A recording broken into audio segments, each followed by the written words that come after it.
प्रसून खबर उत्तराखंड से है क्योंकि उत्तराखंड में एक बहुत बड़ी कार्रवाई हुई है और इतनी बड़ी कार्रवाई हुई है जिससे दिल्ली तक हड़कंप मच गया है। पहली बार किसी स्टेट में आईएएस अधिकारियों के साथ साथ पीसीएस अधिकारियों के खिलाफ भी कार्रवाई हुई है और बहुत थोक के भाव में यह कार्रवाई हुई। 12 अधिकारियों के खिलाफ कार्रवाई की बात इस वक्त सामने आ रही है। इसमें डीएम से लेकर एसडीएम तक, पूर्व कमिश्नर तक, ये सारे लोग शामिल हैं। पूरा मामला क्या है ये आपको डिटेल में आगे बताएंगे, लेकिन उससे पहले परिचय करा देते हैं। मेरे साथ मेरे सहयोगी पंकज प्रसून जुड़ रहे हैं जो आपको इस बारे में और डिटेल्स देंगे। लेकिन जो सबसे बड़ा मामला था वो मामला था कि हरिद्वार में जिस तरह से नगर निगम ने जमीन खरीद में घोटाला किया, करीब 39 करोड़ रुपए का उत्तराखंड सरकार को चूना लग गया। और अब उत्तराखंड सरकार के पास जैसे ही फाइल पहुंची, पुष्कर सिंह धामी के पास जैसे ही फाइल पहुंची, उन्होंने इसकी जांच करवाई और विजिलेंस जांच में एक एक चीज सामने आ गई, जिसमें 12 अधिकारियों के नाम सामने आए। कुछ ऐसे भी अधिकारियों को चिन्हित किया गया और उनके बारे में जब खोज खबर ली गई तो पता चला कि उनका तो बैकग्राउंड ही रहा है करप्शन का। तो उन अधिकारियों को भी इस मामले में लपेटा गया है और उनके खिलाफ इतनी बड़ी कार्रवाई हुई है जिससे दिल्ली तक एक नजीर पेश कर दी गई है धामी सरकार के द्वारा। क्या है पूरा मामला, मेरे सहयोगी पंकज आपको समझाएंगे। पंकज, मुझे लगता है कि 1-2 सालों के भीतर यह सबसे बड़ी कार्रवाई जो अधिकारियों के वर्ग में है वो मानी जा रही है। अनुपम, 1-2 सालों के भीतर नहीं, उत्तराखंड के इतिहास में यह सबसे बड़ी कार्रवाई है। नहीं तो एक साथ इतने थोक के भाव में आईएएस अफसर, पीसीएस अफसर को कहीं सस्पेंड नहीं किया गया। लेकिन मैं दर्शकों की जानकारी के लिए बता दूं पहले कि यह घोटाला है क्या। दरअसल हरिद्वार नगर निगम जो है उसने शहर से दूर एक 35 बीघा कृषि भूमि खरीदी और ये कृषि भूमि जहां कूड़ा डंपिंग जोन था ना, उसके ठीक बगल में था। इस जमीन, आरोप यह है कि इस जमीन की कीमत मुश्किल से 6,000 रुपए प्रति वर्ग मीटर थी, मार्केट रेट। और अगर कितना भी आगे बढ़ जाए तो ये सब मिला जुला के 15 करोड़ रुपए होनी चाहिए थी। लेकिन इस जमीन को खरीदा गया 54 करोड़ रुपए में। और जब जांच की गई तो पता चला कि इस जमीन की खरीदने की जरूरत ही नहीं थी, यह बेफिजूल खरीदा गया। एक तो 15 करोड़ की जमीन 54 करोड़ यानी 54 करोड़ में आप खरीद रहे हैं, और वो भी बिना जरूरत के खरीद रहे हैं।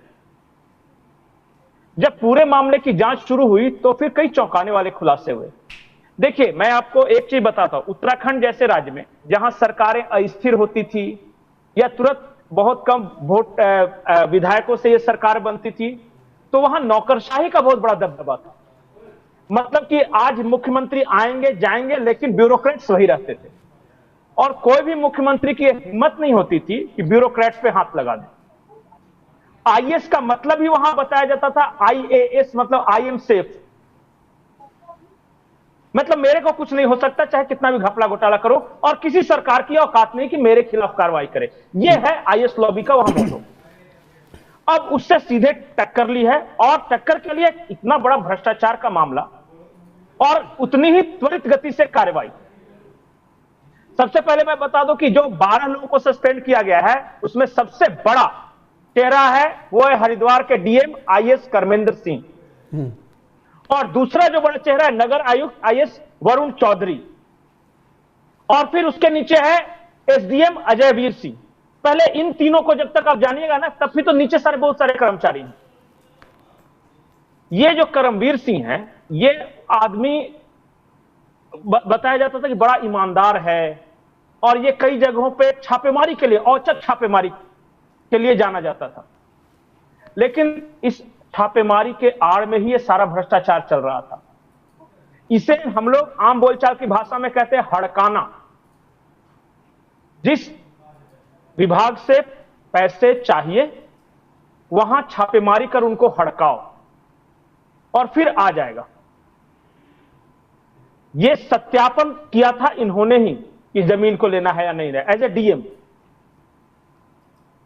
और इसके अलावा कई सारे अधिकारी, सबसे पहले एक एक करके मैं, जैसे कि ये कर्मेंद्र सिंह के बता रहे, ये 2011 बैच का आईएएस अधिकारी है और डीएम का कार्यभार संभालने से पहले ये बहुत सारा वहां पे प्रशासनिक कदम उठाया था ताकि मेरी तारीफ हो। जैसे मैंने आपको बताया औचक निरीक्षण वाला, खास करके सिंचाई विभाग, जल संसाधन के कार्यालयों में इन्होंने छापे मारे थे। और अब खबर आ रही है कि उन विभागों में भी बड़े भ्रष्टाचार हुए हैं और पैसा पहुंचाने का खेल हुआ है। ये इग्नू से इन्होंने कॉरेस्पॉन्डेंस कोर्स किया और फिर कौन सी पढ़ाई की है इसके बारे में इनके लिंक्डइन प्रोफाइल पे जानकारी नहीं है। अब आते हैं दूसरा जो आईएएस है, वो है वरुण चौधरी।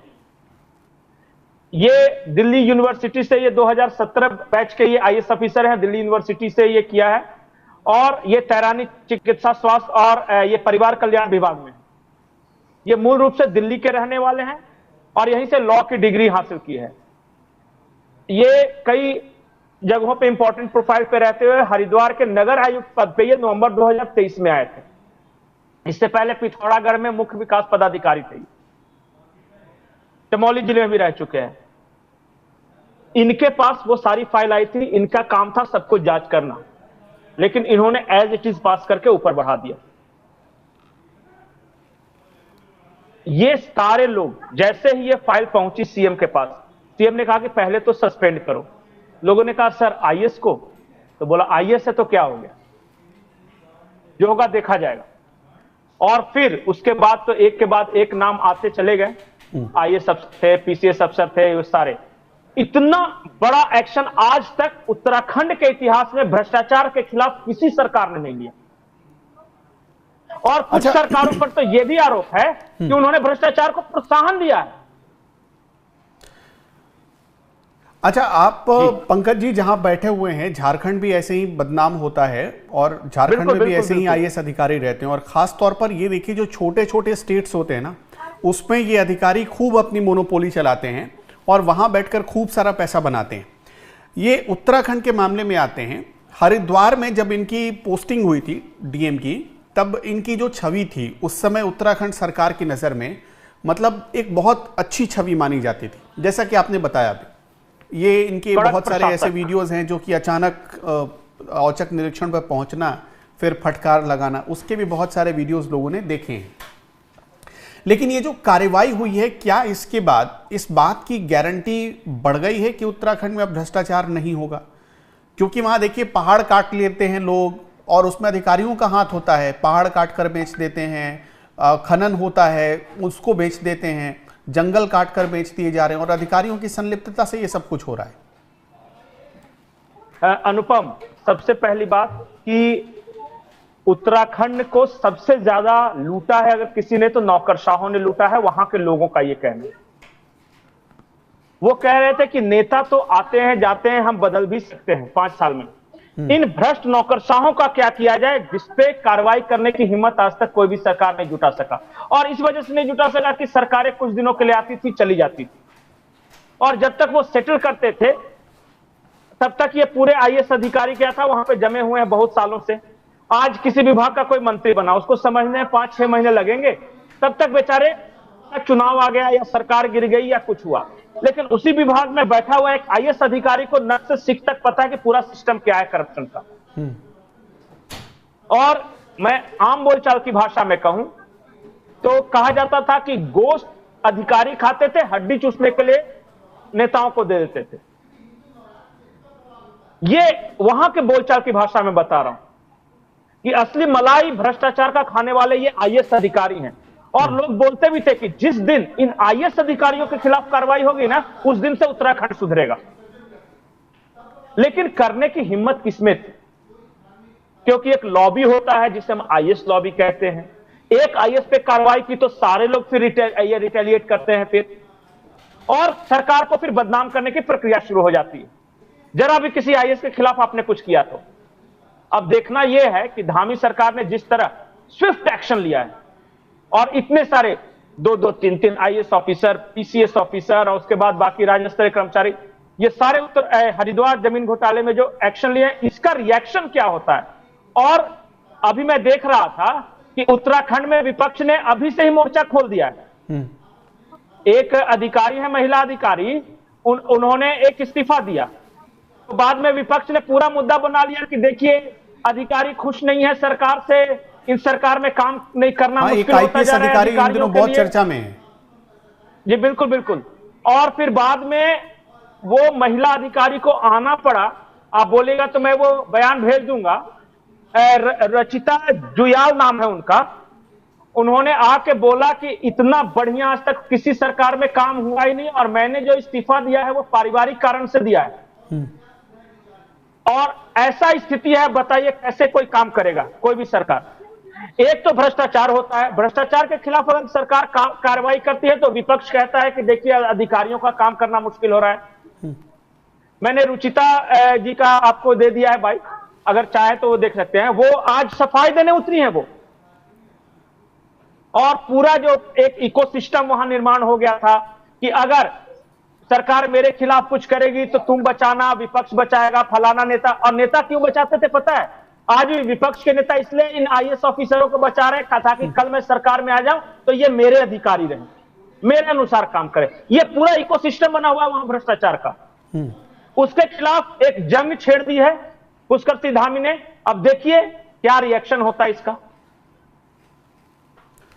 अच्छा, तो एक ये बड़ी बात है कि धामी सरकार के इस एक्शन से जो ऐसे अधिकारी थे जो बैठे हुए थे पहाड़ के भीतर और बहुत सालों से वो डटे हुए थे और करप्शन से अपनी कोठी तैयार कर रहे थे, जो अपना शीश महल तैयार कर रहे थे, उन सब के लिए एक मैसेज है कि या तो ज़ीरो टॉलरेंस की पॉलिसी को अपना लो या फिर इसी तरह से आपके खिलाफ एक्शन होगा। और सबसे बड़ी बात देखिए कि किसी भी आईएएस या आईपीएस के खिलाफ जब एक्शन होता है तो सरकारें डरती हैं।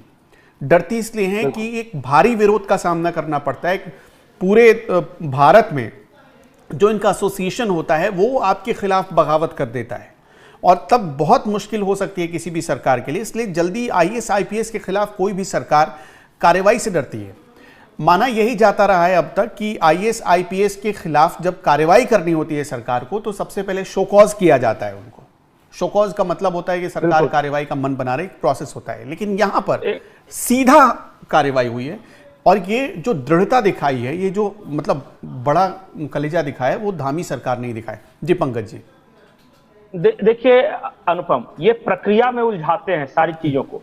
मान लिया कि कोई एक बड़ा अधिकारी किसी भ्रष्टाचार में फंस गया तो ये फिर कहते हैं, नियमावली बताना शुरू करते हैं कि ये सर ऐसी प्रक्रिया है। उस प्रक्रिया में ही पता चला दिन निकल जाते हैं सरकारों के। और वो क्या होता है, उस प्रक्रिया में ऐसा उलझा देते हैं, फाइलों में ऐसा उलझा देते हैं सारी कार्रवाई को कि तब तक वो 4 भ्रष्टाचार और कर चुका होता है और वो हंसता है, अट्टहास करता है कि मेरा क्या बिगाड़ लिया। ये एक कॉमन और गलत मैसेज जाता है पब्लिक के बीच।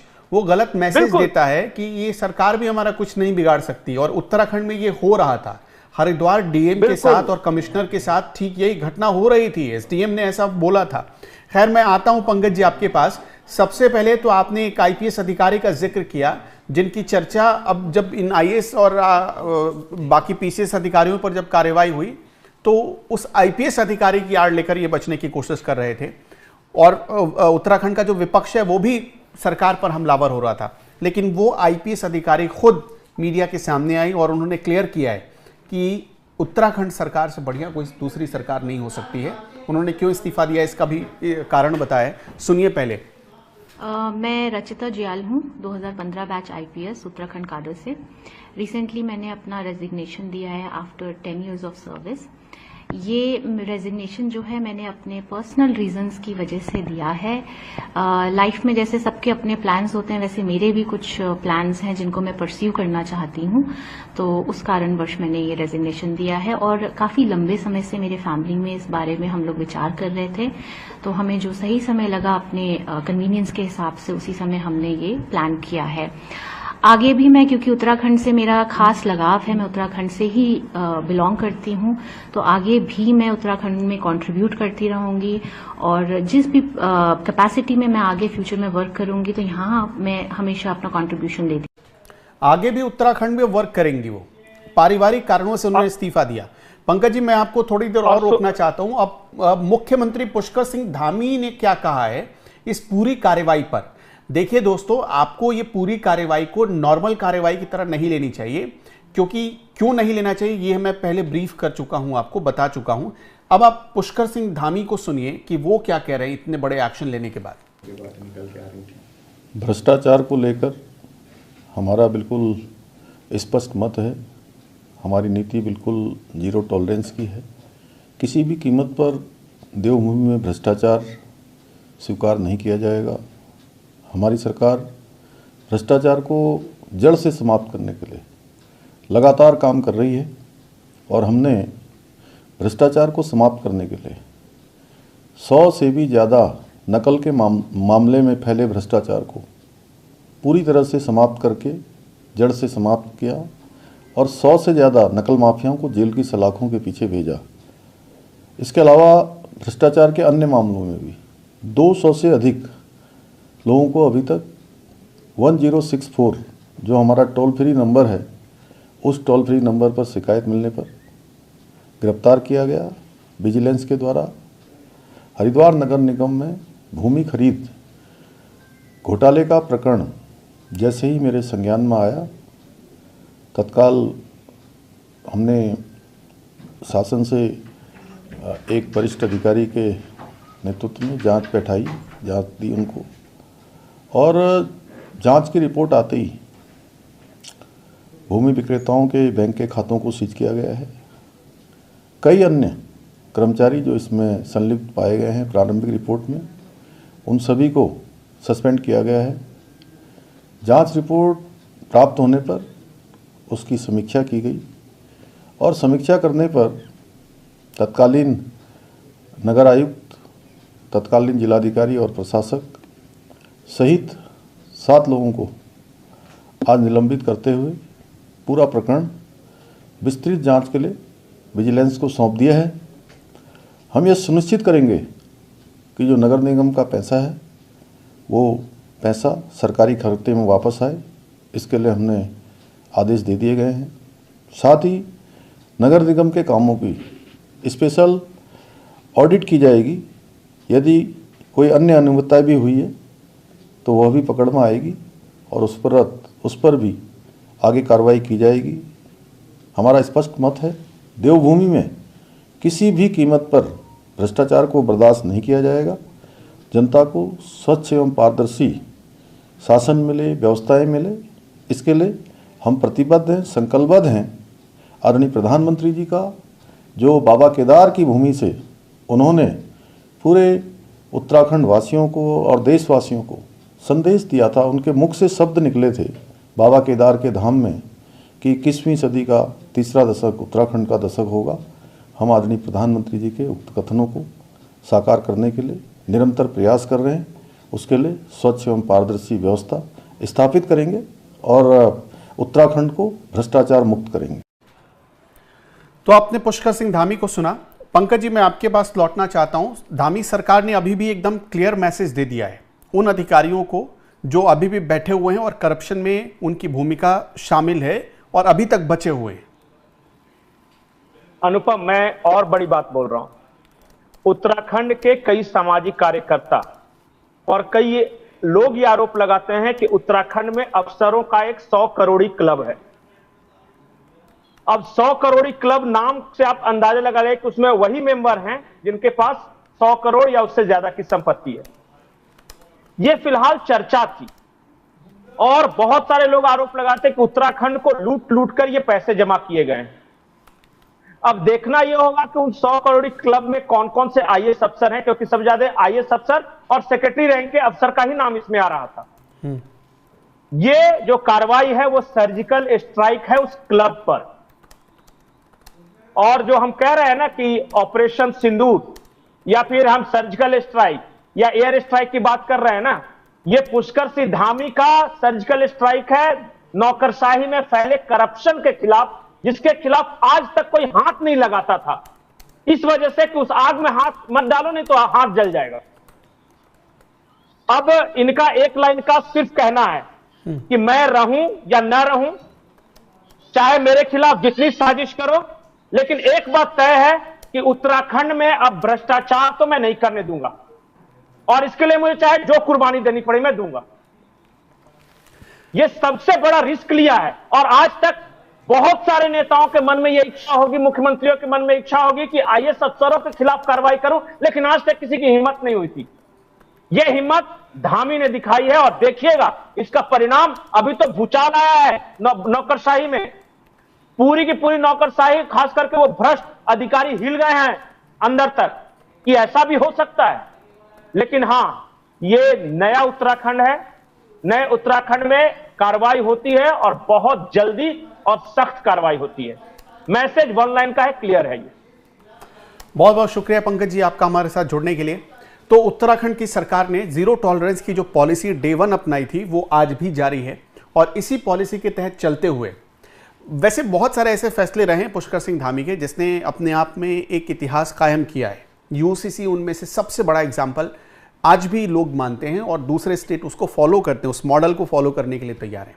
लेकिन आज एक और मॉडल भारत के अलग अलग स्टेट्स के सामने पेश किया है पुष्कर सिंह धामी ने। जी पंकज जी, मैं आप कह रहे हैं यूसीसी, वहां का सबसे बड़ा और सबसे विवादित मुद्दा था भू कानून। ये पुष्कर सिंह धामी ने उस कानून को लागू करा। पूछे उत्तराखंड में किसी की हिम्मत थी या कोई सोच भी सकता था कि उत्तराखंडियों के मांगों के अनुरूप वो कानून लागू हो सकता है? लेकिन इन्होंने लागू किया। मैं बोलना नहीं चाहता, लेकिन ये समझिए कि उत्तराखंड के लिए उसी तरह का मामला था ये यूसीसी, ये भू कानून, जैसे कि राम मंदिर बनना या 370 हटाना देश के स्तर पे था, उसी तरह का ये कॉन्टेजियस इशू था उत्तराखंड के लिए। मांग बहुत दिन से थी, लेकिन किस मुख्यमंत्री की हिम्मत थी कि ये लागू कर दिया। इसलिए मैं कह रहा हूं कि ये दुश्मन बहुत बना रहे हैं और जितने भ्रष्टाचारी हैं वो धामी से परेशान हैं। सही बात है। अब देखिए जो भ्रष्टाचारी हैं या जो बड़े कुर्सी पर बैठने वाले भ्रष्टाचारी हैं वो तो अब धामी को तो अपना दुश्मन ही समझ रहे हैं, क्योंकि ताबड़तोड़ एक्शन हो रहा है। ये कोई पहली बार नहीं है कि इतनी बड़ी कार्रवाई हुई है। बाकायदा एक टोल फ्री नंबर तो उत्तराखंड में जारी किया गया है। कोई करप्शन से परेशान है, काम नहीं हो रहा है सरकारी दफ्तरों में, फौरन एक फ़ोन घुमाइए, सरकार आपके दरवाजे तक पहुंच रही है भाई साहब। इस तरह से पूरा प्लान किया गया है उत्तराखंड में और पहली बार पहाड़ के लोगों को ये एहसास हो रहा है कि भले ही हमारे रास्ते दुर्गम हो लेकिन सरकार तक पहुंचना मुश्किल नहीं है। वैसे आपका क्या सोचना है इस पूरी कार्रवाई पर? ऐसे कार्रवाई, क्या इस कार्रवाई वाले मॉडल को दूसरे स्टेट्स को फॉलो करना चाहिए या नहीं करना चाहिए? हमारे ये सवाल हैं आपसे। कमेंट बॉक्स में अपना जवाब जरूर बताते चलिएगा। नमस्कार।